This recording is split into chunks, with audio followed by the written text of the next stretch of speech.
Eu gostaria de ter uma conversa com você hoje, porque eu tenho trabalhado muito a linha da aceitação e do resultado. Eu acho que por muito tempo a igreja trabalhou uma perspectiva muito intensa e unilateral, focando a aceitação, estabelecendo tudo como pecado, dizendo para as pessoas se absterem de assistir uma televisão, de usar determinados tipos de adorno, e uma série de restrições foram impostas sobre as pessoas com a prerrogativa de que elas entendessem que o importante era ser aceito. Era um foco totalmente estabelecido na vida eterna, no conceito de termos a aceitação de Deus para herdarmos ou recebermos a vida eterna. Então, abstenha daqui do dinheiro, das diversões, das artes, das comunicações. O teatro é do diabo, a televisão é do diabo, o cinema é do diabo, o sistema de entretenimento, certo? E todas as coisas eram proibidas, porque o foco era apenas ser aceito. Me parece que dessa extremidade caminhamos para outra.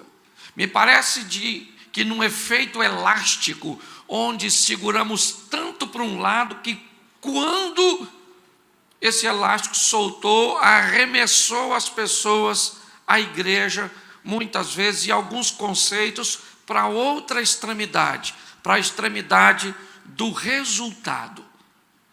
O importante é o resultado. Eu venho à igreja para que eu tenha uma libertação, uma cura, uma casa própria, que eu preciso consertar os meus filhos, consertar meu casamento, eu tenho uma causa na justiça. Ou seja, a aceitação já não é muito importante, não vamos falar de pecado, não vamos estabelecer limites, certo? Por quê? Porque o humanismo ateísta tomou conta, tirou Deus do centro e colocou o homem, o membro da igreja virou um cliente, o cliente tem sempre razão, nós não podemos falar algo que o desagrade, senão ele não volta mais, precisamos de seus recursos para manter o sistema, e o que eu vejo é que da extremidade da aceitação, pulamos para a extremidade do resultado. Hoje o importante é o resultado. Eu venho na igreja e eu venho para ganhar o quê? O que eu ganho indo lá? Estou precisando de uma bênção e é isso só, e glória a Deus. Pois é, eu queria dizer a você que o equilíbrio é a melhor parte dessa história. Termos um entendimento de que precisamos de aceitação, e isso é prioridade, mas precisamos de resultados, porque isso é muito importante. Viver uma vida somente de resultados, sem a aceitação, a Bíblia diz que adianta o homem ganhar o mundo inteiro e perder a sua salvação. Mas também entendermos que não obtemos resultados é algo correto, nós teríamos uma série de informações sobre isso. O justo jamais mendigará o pão. Viemos aqui para comer o melhor desta terra, então eu também não posso abrir mão de resultados. Focado nisso, eu tenho buscado falar de autorresponsabilidade, de entender que quando algo acontece na nossa vida, normalmente ou virá de uma provação de Deus, sim, ou virá de uma colheita de algo que fizemos. Eu não quero eximir aqui de forma nenhuma a participação do Satanás. Ele é mau, ele veio roubar, matar e destruir. Com ele não tem essa onda, não mexe comigo que eu não mexo contigo. Porque tem gente que acha assim, eu não quero nada com o demônio. Porque se eu não me meto com ele, ele não me mete comigo. Não se mete comigo. Pois é, isso não funciona. Porque você e eu somos a imagem e a semelhança de Deus. E Ele está afinzão de nos destruir. Entendeu? Ou você se metendo com Ele ou não. Você é um inimigo velado do Satanás. Pastor, nem acredito nele. Fica tranquilo. Ele existe assim mesmo. Ele não precisa da sua fé para existir. Então, pautado nisso, eu tenho procurado fazer com que as pessoas continuem buscando o seu resultado, casa própria, libertação, cura, tudo, mas sem perder o foco na salvação, entendendo princípios, parâmetros, conceitos, uma vida equilibrada e entendendo que a maioria das desgraças que nos abatem são geradas por nós mesmos. Ok? Nós culpamos a Deus. Eu já vi gente falar assim, por que Deus... uma lição que eu aprendi de um homem que eu admirava demais da conta, Padre Léo. Padre Léo foi acometido de um câncer, certo? E um dia questionado por que é que ele não orava para Deus curá-lo, ele disse que quando ele recebeu sinalizações de Deus, que era para parar de fumar, ele nunca obedeceu. E o câncer que ele estava enfrentando não tinha nada a ver com Deus, e sim com a desobediência que ele acabou assumindo. Então eu quero expor isso para vocês hoje, para que você entenda que se você parar de fazer as coisas erradas, a sua vida pode mudar. Se dia um cara falou assim, pastor, eu estou feliz pra caramba, porque a minha vida mudou, minha vida financeira. Hoje sobra dinheiro, porque não sobrava nada, eu me converti. Eu achei extraordinário. Mas quando eu fui fazer as contas, quanto ele gastava com bebida, quanto ele gastava com cigarro, quanto ele gastava, ele descobriu que se ele não tivesse se convertido e tivesse parado de beber e de fumar, sobrava do mesmo jeito. Ele teria resultado, mas não teria aceitação. Porque abrindo mão e organizando sua vida desse jeito, você estabelece uma linha de organização. Mas você não entra no reino de Deus, porque tu precisa, para ser aceito, de ter Cristo como Senhor e Salvador. Assim como tem gente que recebe Jesus como Senhor e Salvador, não fuma e não bebe, mas não pode ver nada que não precisa, que compra. Vai morar no céu com o nome no Serasa. Porque uma coisa é uma coisa, outra coisa é outra coisa. Isso é uma explicação extraordinária. Certo? É uma menina que me mandou. Eu vi algo, ela falou assim, olha, se você é feio, se veste bonitinho, é educado e sabe conversar, você continua sendo feio.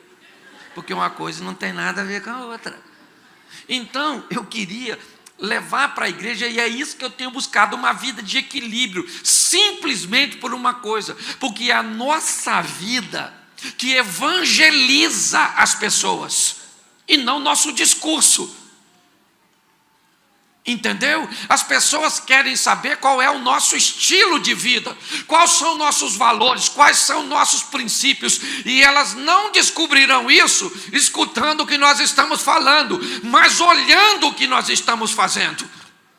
Então, quando pegamos alguém que vive uma vida buscando ser aceito por Deus em Cristo Jesus e nos princípios da palavra, e estabelecendo uma vida pautada em resultados positivos, isso é a vida de um evangelista. Porque todo mundo vai olhar e vai dizer, rapaz, olha a vida dessa pessoa, organizadinha, direitinho. O que é que ele tem? Eu tenho Deus, meu filho. Coloquei Deus na minha vida para ser aceito, coloquei os princípios para obter resultados e vivo uma vida digna. Então, eu postei, eu até brinquei ontem, estava pregando sobre isso, eu postei esses dias atrás, não sei se você viu no meu Instagram, nunca ajude um lascado sem antes descobrir por que ele está lascado. Porque ele pode estar lascado de tanto lascar a vida dos outros. E vai acabar lascando a sua vida. Se você vê a quantidade de gente que me bateu na internet, falando contra o meu discurso, e provavelmente quem me bateu era a turma dos lascados, que ficaram chateados com a minha declaração, porque queria continuar lascando a vida dos outros. Então deixa eu te mostrar algumas coisas, vai ser rapidinho, mas eu queria que você saísse daqui informado, com ferramentas que podem mudar a sua vida, porque eu estou vendo um povo com muita fé para obter salvação, mas com muita dificuldade de obter resultados. Eu vejo gente vindo para a igreja, certo, para obter resultados, mas que está com muita dificuldade para ser aceito, porque está com dificuldade de manter relacionamento com santidade, e sem santificação ninguém verá a Deus, mesmo morando num carro zero, numa casa extraordinária, com a conta bancária gorda. Isso não impressiona a Deus, porque Deus é dono do ouro e da prata. Mas não há prazer em Deus em ver seus filhos passando necessidades. Uma vida de equilíbrio. Essa é a proposta. Foi isso que eu peguei do Evangelho e do meu relacionamento com Cristo e coloquei na minha vida. Então eu preciso mostrar para você, primeiro, como é que a história funciona, para você não ficar nas minhas palavras, como diria o bom assembleano. Vamos ler a Bíblia. Abra a sua Bíblia aí. Gênesis, capítulo 1, já está no capítulo 1 de propósito, porque é para base, para princípio. Capítulo 1 de Gênesis, verso de número 11. Amém? E disse Deus: produza a terra relva, ervas que deem fruto, ervas que deem semente e árvores frutíferas que deem fruto conforme a sua espécie, cujo semente esteja nele, sobre a terra. E assim foi. Verso 12.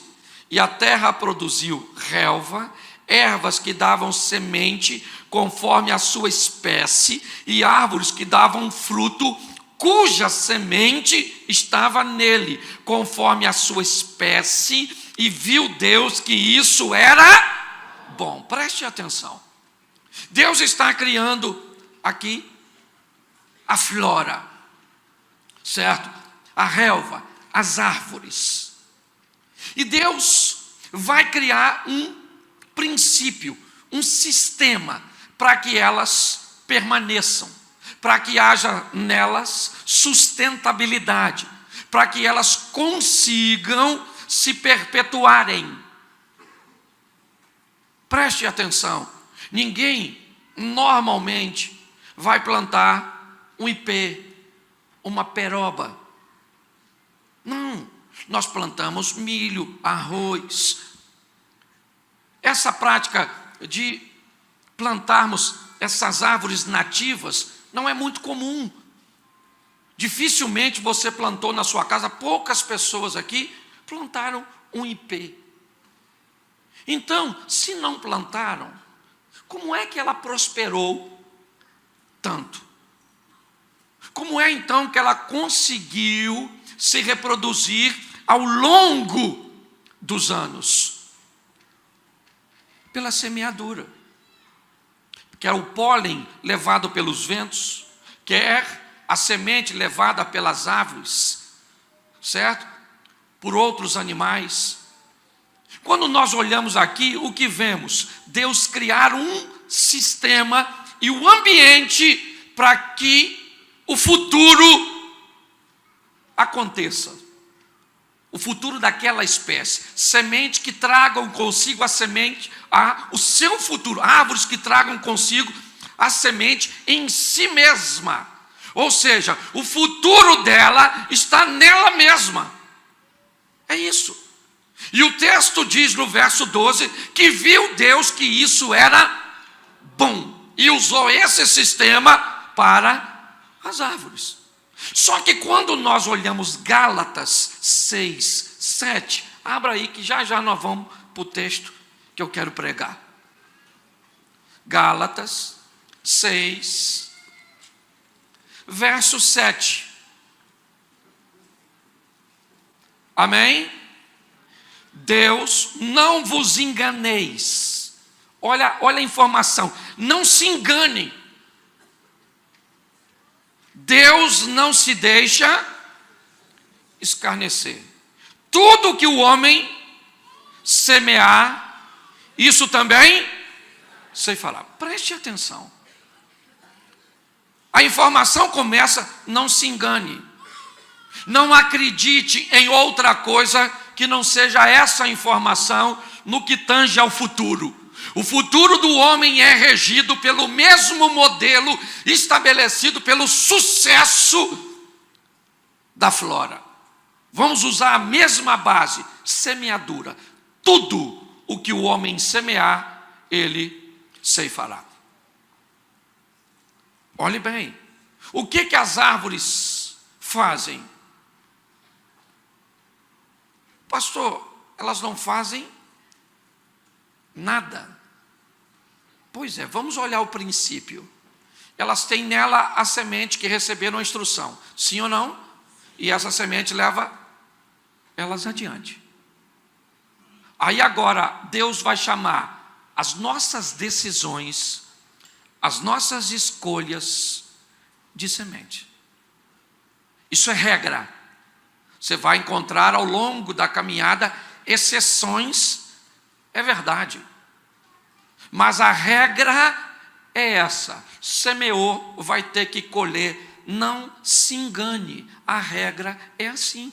A maioria daquilo que estamos vivendo hoje é o resultado do que fizemos ontem. Passa uma crise no casamento hoje, porque não fez uma boa escolha ontem. Passa uma escolha do próprio cônjuge, ou do que foi falar para o cônjuge, do que foi fazer com o cônjuge, do que foi fazer com dinheiro, do que foi... Nós estamos, na verdade, gente, e eu preciso dizer isso de uma forma bem clara. Hoje, a maior parte do que vivemos é o resultado do que fazemos. A vida é como um eco. Se você não gosta do que está ouvindo, é só mudar o que você está gritando. Está na hora de mudar a semente. Agora, descubra uma coisa: quando você muda a semente, isso não muda a sua colheita, pelo menos a curto prazo. Porque enquanto você está semeando a nova semente, você ainda tem que estar colhendo a colheita maldita. Porque tem gente que quer ser pastor, eu vou sair daqui e vou fazer tudo certinho. Se o meu marido não mudar, eu divorcio. Eu negocio isso com você, show de bola. Eu só preciso saber há quanto tempo você erra com seu marido. 18 anos. Quer consertar em uma semana? Pois é, querida. Morra. Entendeu? Sim ou não? Pois é. Então vamos dar uma olhadinha. Eu preciso informar isso a você, porque o povo sai da igreja, fala mal do diabo, que o diabo é sujo, que o diabo é isso, que o diabo armou cilada. O diabo armou cilada. Quem foi que pisou? Tu. Sim ou não? Ah, pastor, eu fui lidar com a pessoa e ela me enganou. Está escrito aqui: a palavra de Deus é apta para discernir os intentos do coração do homem. Você não quer ser enganado com ninguém? Coloca essa palavra dentro de você, que o Espírito Santo te revela a intenção das pessoas. O problema é que queremos ter o discernimento sem a obediência. Então o povo, desculpa o que eu estou falando porque eu estou na igreja do meu pastor. Porque hoje você não me leva mal, não. A maioria das pessoas que me conta a história, eu fico caçando Satanás. Cadê o diabo, gente? Cadê o diabo? Cadê o diabo? Cadê o diabo? Onde é que o diabo está? O diabo está preso, segundo a Bíblia. Não sei se em Curitiba, mas está. É ou não é verdade? Escute só. Olha aqui. Autorresponsabilidade. Quanto mais rápido você entender isso, certo? Talvez você entenda a guinada que a sua vida pode te dar. Pastor, o senhor é advogado do diabo? Não. Eu só sou realista. Entende? Então olha para quem está do seu lado e diga assim: você veio aqui para descobrir que o seu maior inimigo é você mesmo. Então, para tentar melhorar um ambiente que eu sei que você está triste, abra sua Bíblia em Juízes capítulo 6. Juízes 6.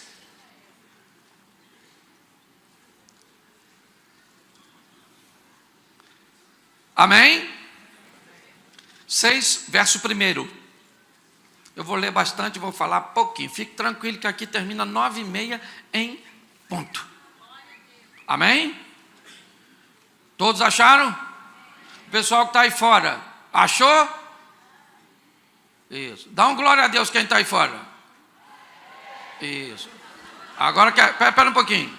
Dá um glória a Deus à turma que está aí na quadra. Isso. Se você não ouviu, nós vamos orar por você. Agora vamos dar um glória a Deus aqui? Glória a Deus! Isso aí, glória a Deus. Está todo mundo. Eu sei que está em casa também, dá um glória a Deus. Louvado seja o nome do Senhor. E vamos aqui que eu tenho que pregar. Juízes 6:1. Os filhos de Israel, porém, fizeram o que era mal aos olhos e o Senhor os entregou nas mãos dos midianitas por 7 anos. Prevalecendo o poder dos midianitas contra Israel. Fizeram os filhos de Israel para si, por causa dos midianitas, covas que estão nos montes, e cavernas e as fortalezas. Sempre que Israel semeava, subia contra ele os midianitas, os amalequitas e também os filhos do Oriente. Contra eles se acampavam, destruíam o produto da terra, até chegarem a Gaza, e não deixavam mantimento, ovelhas nem bois em Israel. Subiam com seus rebanhos e tendas, como um enxame de gafanhotos. Eram tão numerosos que não se podiam contar, nem eles, nem os seus camelos. Entravam na terra para a destruir. Assim, Israel enfraqueceu tanto com a presença dos midianitas, que os filhos de Israel clamaram ao Senhor. Vou ler de novo o verso 6, porque pode passar despercebido. Assim Israel se enfraqueceu tanto. Repita comigo: tanto. De novo, tanto. De novo, tanto. De novo, tanto. Feche seus olhos. Senhor, de tanto falarmos tanto, que essa palavra não se afaste do nosso coração. Que possamos gravar, pois a repetição é didática. Em nome de Jesus, continua falando conosco. Amém. Glória a Deus. Amém? Amém. Vamos dar uma olhada nisso aqui. Israel é o povo de Deus formado pelo chamado de Abrão, em Ur dos Caldeus. Ok? Este povo é um povo escolhido, separado, para ter Deus como seu provedor, seu protetor. Ok? Nós não estamos falando de uma divindade qualquer. Nós não estamos falando de alguém da mitologia grega. Não, nós não estamos falando de Odin. Não é nada disso. Nós estamos falando de um Deus verdadeiro, que disse que estaria no meio de seu povo com mão forte e poderosa. Um Deus capaz de mover todas as coisas para proteger os seus. É esse o Deus de Israel. Sobre uma condição muito simples: me obedeçam, andem nos meus caminhos, sede obediente e você não precisa andar atrás de bênção, as bênçãos te seguirão. Entendeu? Pare de ser alguém que procura a Deus e faça o que Jesus, conversando com a samaritana, ensinou. Porque Deus busca verdadeiros adoradores. Pare de buscar a Deus e torne-se alguém que Deus está buscando. É assim que funciona. Eu me preparo para ser alguém que Deus está buscando, e não alguém que busque a Deus. Eu acho que é essa a contradição de muita gente. Quando nós olhamos, o que vemos? Um povo, Israel, os filhos de Israel, começam o versículo 1. Só que o texto diz que os filhos de Israel fizeram o que era mal perante o Senhor. E agora, o Senhor dá ordem aos midianitas, aos amalequitas e mais alguns povos. E esse povo vai começar a oprimir Israel, a invadir seu território, de forma que Israel perde todos os seus recursos. Todas as vezes que Israel começa a plantar, todas as vezes que Israel começa a cultivar, a cuidar de seus animais, os midianitas principalmente, eles vêm invadindo Israel e saqueando. Israel é o povo de Deus, sim ou não? Sim ou não? Pois é. Quanto tempo isso acontece? Você lembra do texto que eu li? Quanto tempo? Pois é. Durante 7 anos, esse povo está vivendo nesse ambiente caótico, desagradável, hostil, prejudicial. Coloque o adjetivo que você quiser. E o que me chama a atenção é esperarem 7 anos para agir. Por que não clamaram antes? Por que é que esperaram 7 anos? Enfraqueceram tanto que clamaram a Deus.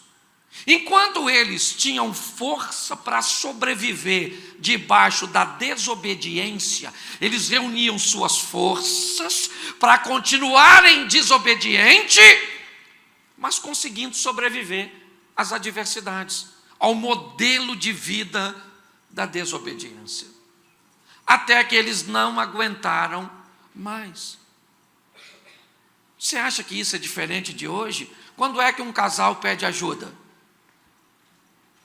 Quando não suporta mais. Quando é que umas pessoas vão procurar um médico? Quando não aguenta mais a dor. Quando é que as pessoas param de comprar? Quando todo o sistema de crédito acabou. Não é quando o dinheiro acabou. É quando... Sim, as pessoas sempre deixam para a última instância. O que nós estamos olhando é para alguém que segue o mesmo modelo, ou melhor, que nós seguimos muitas vezes o mesmo modelo. 7 anos, enfraqueceu tanto, que eles, verso 6, os filhos de Israel clamaram ao Senhor. Olha só o verso 7. Eles clamaram, clamando eles ao Senhor por causa dos midianitas. Gente, eles estavam clamando ao Senhor por causa dos midianitas, por quê? Porque na cabeça deles, o culpado do que eles estavam vivendo era quem? Vamos voltar no verso 1 do capítulo. O povo desobedeceu ao Senhor e o Senhor os entregou nas mãos dos midianitas.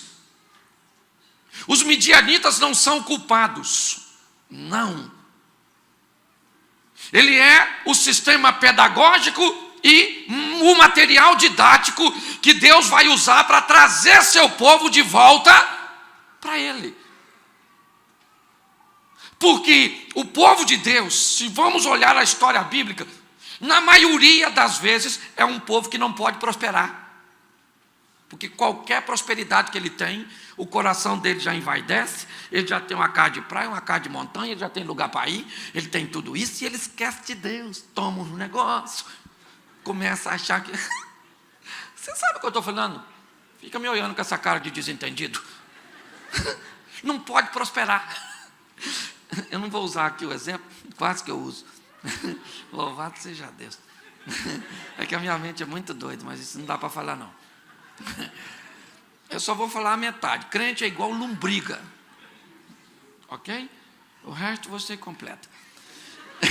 Escute só, tem gente que não pode. O povo prosperava e ia embora, prosperava, e Deus foi lá, botou os midianitas. Eles clamaram a Deus por causa dos midianitas, sim ou não? Eu fico imaginando a oração deles: Senhor, nos livra desses desgraçados, dessas pestes, desses midianitas, filhos da mãe, que entra aqui todos os anos para roubar a gente. Ô, gente ruim! Por quê? Porque nós estamos sempre culpando o outro. É o outro. Quem é ruim, a senhora ou seu marido? Não, fala agora que eu quero que a senhora fale. Vou até tomar uma água. Quem é ruim, a senhora ou o seu marido? Isso. Agora presta atenção. Quem é ruim, o senhor ou a sua mulher? A senhora ou a sua sogra? Isso, a senhora ou a sua nora? Claro que é a megera da nora. Você estava a 150 no seu carro, o policial te parou e vai te dar uma multa. Quem é o culpado? O policial? Porque você... Ô, seu polícia, não estava não. Gente, o culpado sempre é o... Está aqui na Bíblia, orando por causa dos midianitas. Me dá uma raiva quando eu vejo isso. E isso às vezes eu faço, boto culpa no outro, de uma responsabilidade que é minha, certo? Por causa dos midianitas, clamaram ao Senhor, e o Senhor enviou um profeta.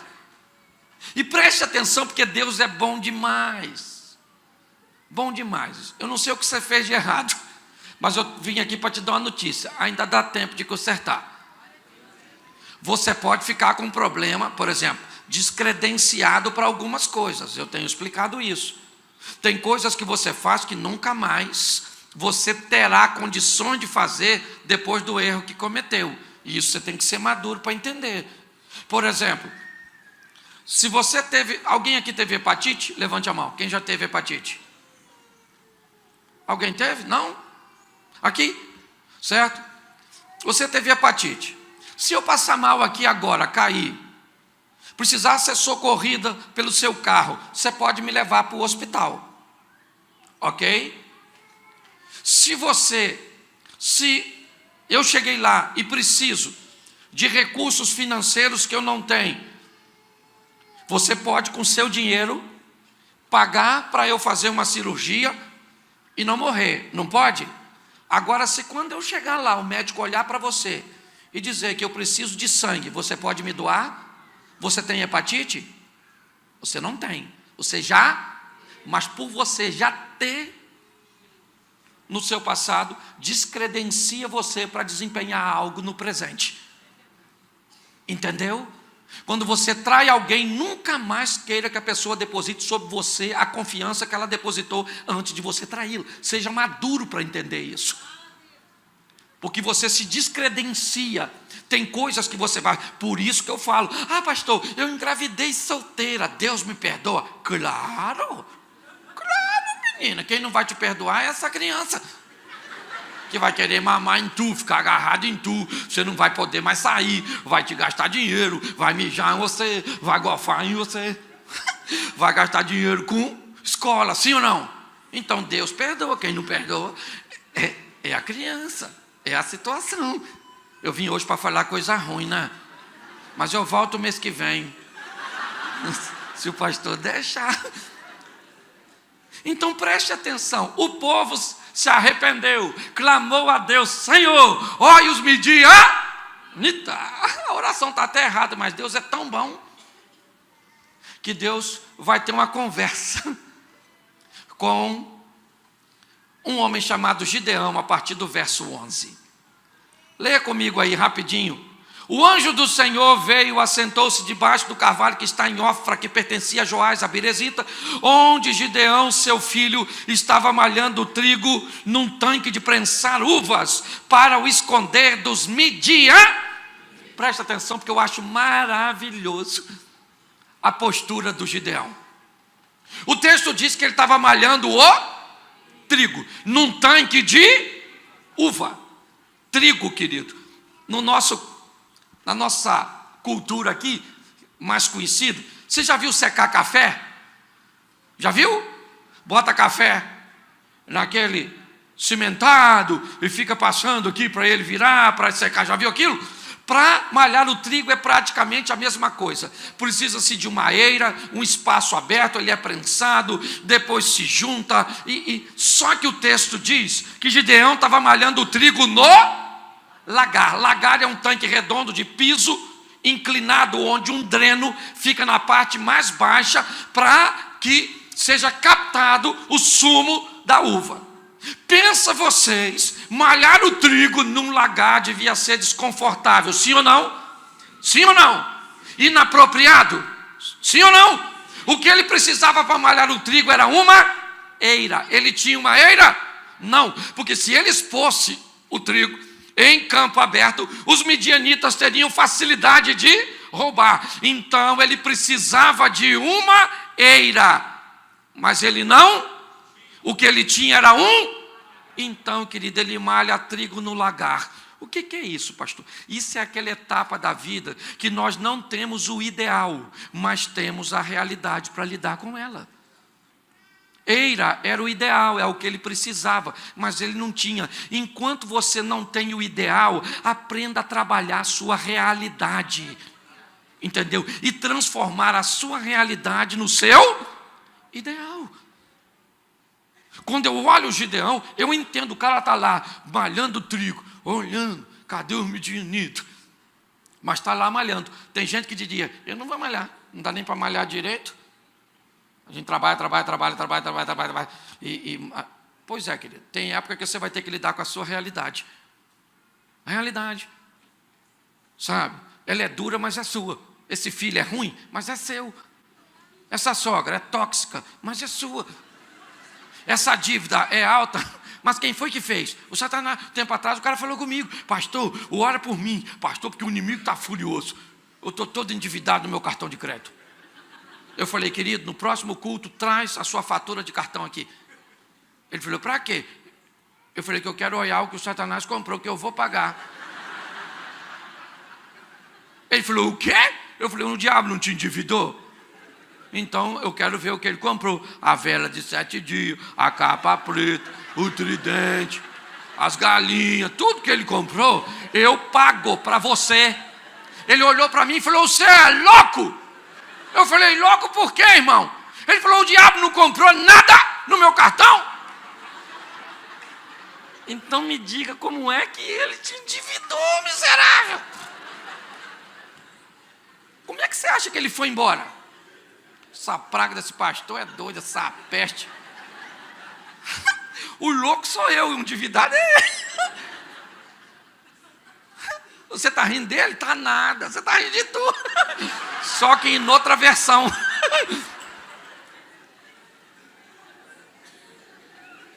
Querido, a realidade. Meu irmão, eu já andei numa Brasília. Foi na minha realidade. O pessoal fala: como é que você anda nisso? Isso é o que eu tenho no momento. Eu andava com a garrafa d'água e um pano, que era para molhar, para botar na bobina,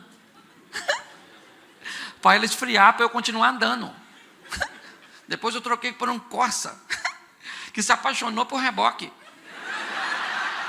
Se ele visse um reboque na rua, ele parava. Eu estou falando sério. Ele tinha assim E uma vez o cara foi me levar no meu carro, sabe o que ele disse? O senhor não tem vergonha de andar num carro desse? Eu falei, claro que eu tenho. O senhor acha que eu ando porque eu quero? Eu queria ter um muito melhor. E por que você não compra? Pois é, por um motivo simples. Eu não tenho como pagar. Não tem? Não tem. Porque quem sabe a tua realidade é tu. É ou não é?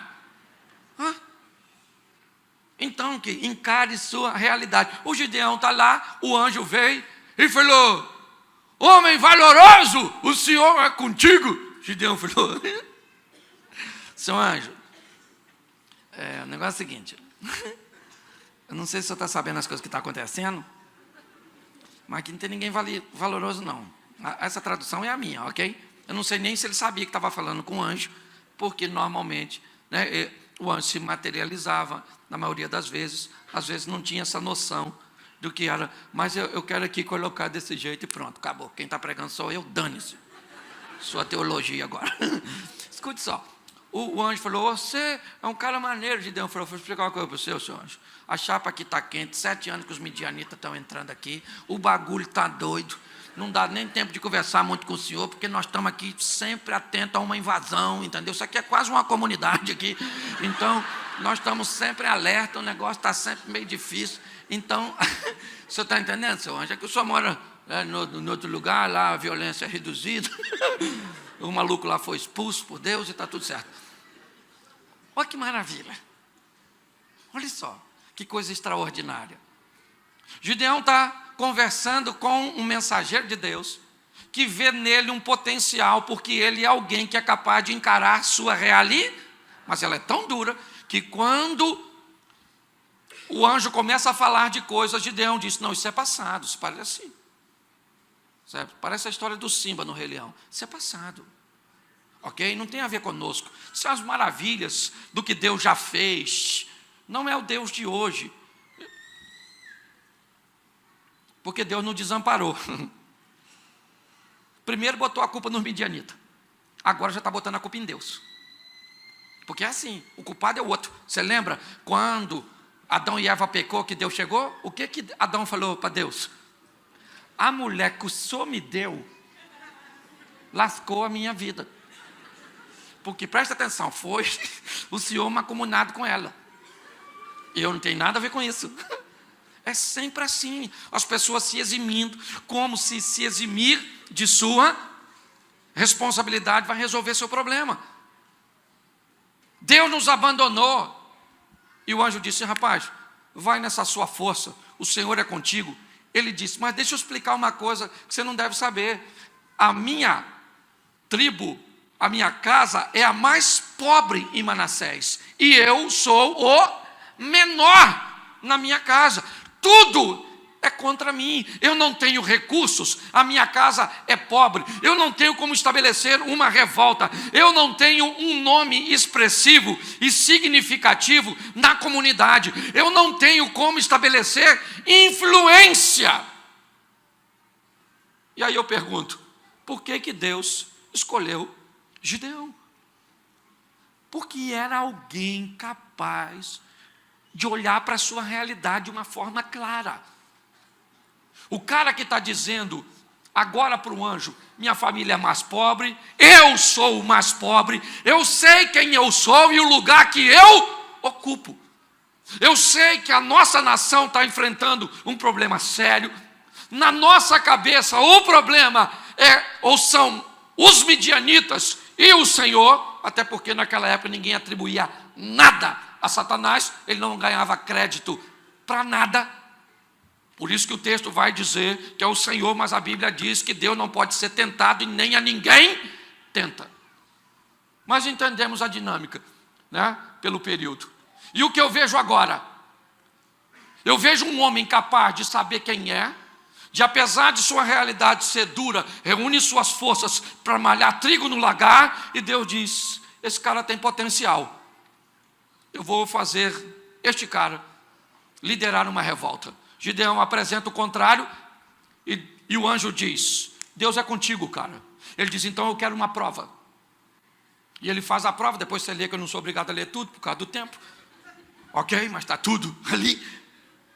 E aí, Gideão fica animado e resolve fazer uma convocação para ver se vai aparecer alguém.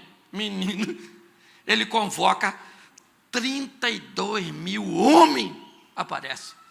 Pensa, um cara que achou que era o mais pobre, sem o poder do dinheiro, sem a influência, sem nada, chama uma convocação e aparece 32 mil homens para lutar contra os midianitas. Gideão deve ter falado: é isso aí, irmão, Gideão, estamos juntos, vamos lá, arrebentar esses midianitas.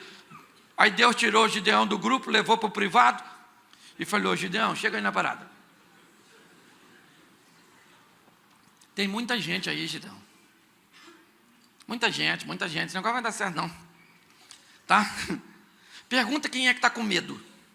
Gideão deve ter pensado: além de mim, que agora eu só estou com coragem porque eu vi 32 mil. Gideão falou: ninguém está com medo, quer ver? Quem é que está com medo? 22 mil levantou a mão. Deus falou: manda esses medrosos embora. Imagine o Gideão olhando 22 mil homens embora. Mas Gideão falou: tem 10 mil ainda? 10 mil é homem pra caramba, né? Agora vamos, né? Deus falou: Gideão, vou falar uma coisa para você, eu estou achando que tem muita gente. Sério? Mas já foi embora 22. Pois é. Leva esses caras para beber água, e quem levantar e tomar água assim, você separa. Quem baixar para beber água assim, você separa. 300 homens pegou a água aqui e trouxe aqui. Gideão deve ter falado: 300 homens vão embora, eu ainda vou ficar com 9.700 para arrebentar os midianitas. Deus falou: manda os 9.700 embora. Isso é eutanásia, isso. Isso é suicídio. Eu vou... Caramba, o negócio de lidar com Deus é difícil. 300, tinha 32 mil. Olha o que sobrou. Deus falou: deixa eu explicar uma coisa para você, Gideão. Essa batalha você não vai ganhar por sua mão. Você só está me representando. Quem vai dar essa vitória sou eu, cara. Entendeu? Eu não estou aqui para enaltecer seu nome, eu estou aqui para que este povo descubra que eu sempre estive onde estou, esperando o povo se posicionar para fazer o milagre. Não é pela sua mão, nem por esses 300 borrabotas que vocês vão ganhar, não. Sou eu. Eu imagino que Gideão não foi muito animado. Ele ganhou ou perdeu a batalha? Ele ganhou ou perdeu a batalha? Pois é, querido. Eu quero fechar aqui falando com vocês. Eu não sei o que você fez, mas provavelmente fez. Entendeu?